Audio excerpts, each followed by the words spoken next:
చెప్పాను మనను. దారిద్ర్యం మరణం భయం ఎంతవరకు శివపూజ ప్రారంభించే వరకే దారిద్ర్య మరణ భయాలు ఉంటాయి. శివపూజ ప్రారంభించాక శివానుగ్రహం వల్ల అవన్నీ తొలగిపోతాయి. అది చెప్పాడు. శివుడు ఎలా తొలగిస్తాడు? ఏ ప్రారంధం వల్ల ఇవి వచ్చాయో ఆ ప్రారంధాన్ని రెక్టిఫై చేస్తాడు ఆయన ఇక్కడ.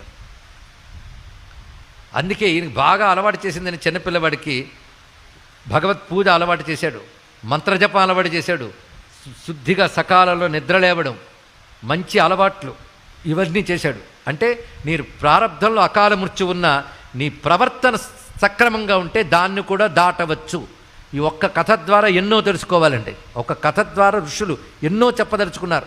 ఒకవేళ ఎవరైనా ఇక్కడ శ్రద్ధగా విని ఉంటే ఈ కథలో ఎన్ని సందేశాలు చెప్పామో పాయింట్ వేసి రాసి చూపించగలిగితే వాళ్ళకి శివుడే గొప్ప డిగ్రీ ఇస్తాడు. నేనే చెప్పను. ఒక్కొక్క దానిలో ఎన్ని సందేశమో కనుక నువ్వు చక్కగా ప్రవర్తిస్తే